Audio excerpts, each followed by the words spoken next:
Alright, so this is another video review on how to play Intermediate Risk Battlefield 4.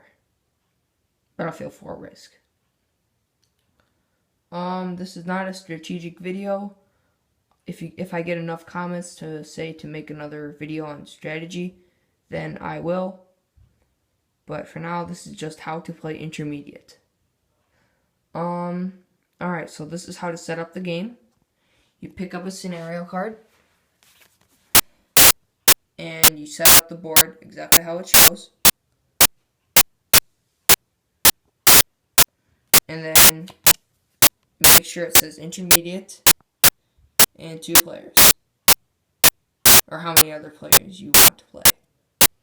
Or how many other players are going to play. This is for how to win in this scenario. And now you have to deal out 5 cards to each player that is playing, 2 leadership cards and 3 weapons cards to each player, and they must be boot camp cards. There should be a couple more remaining boot camp cards, and the rest of the intermediate cards. Those cards get put into separate piles to weapons and leadership cards. Each player should receive 3 tokens, and they are double-sided, so tanks, helicopters, and tanks. Tanks are the only ones that will be used in intermediate play. Helicopters are in advanced.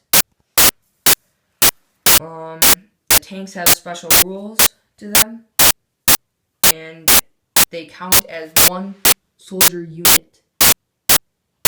Here are some of the rules.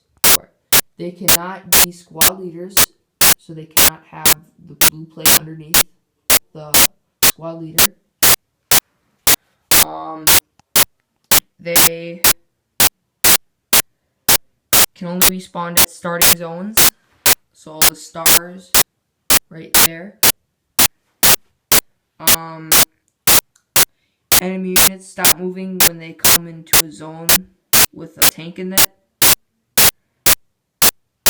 They cannot move into rocky units or rocky zones, cover, buildings, or woods. So they cannot move into these tiles or zones, these zones, and these zones with the bridge.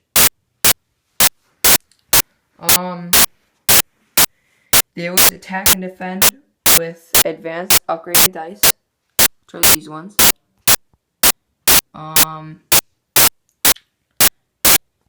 If it is in the same zone with the engineer in it and is getting attacked, it gets 1 plus for a block. And if there are 2 tanks with 2 different engineers, they both get 1 plus for a block. The blocks only go to the tanks, not to the engineers. And that is it for the tanks. So now the first thing you do to start the game is to pick out a free card. And a free card, you can only use this if the symbol on the board is not occupied by enemy units, or if it is not occupied by anybody.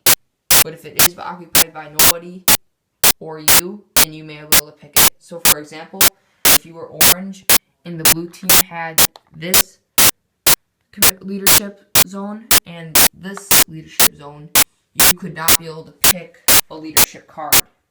But since this weapons symbol is on this zone and it's not occupied by anybody, you are able to pick it up.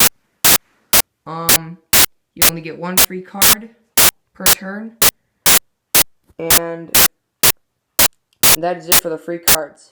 Now after you're done picking up the free card, then for however many symbols that you do own, so if you own 2 weapons symbols, then you get to pick out 2 weapons cards. You can only have a maximum of 10 cards. If you do have over 10 cards, then you must deal or discard out the cards into the pile until you have 10 cards. Leadership cards cannot be reshuffled. Once they are used, they are used. There will be no more after that. There are specialties about intermediate cards. They have 2 powers. So let me pick out an intermediate card to show you. This is an intermediate card right here. They have 2 different powers. Now, the powers are for different things, so you could use only one per turn. You cannot use both. When you must reveal a card in combat, or whenever you're going to use it, and tell your opponent what power you are using, because it can get really confusing if he doesn't know what power you're using during the game.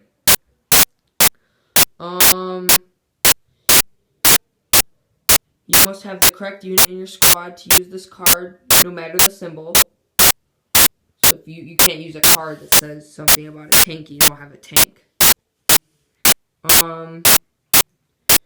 Those are the rules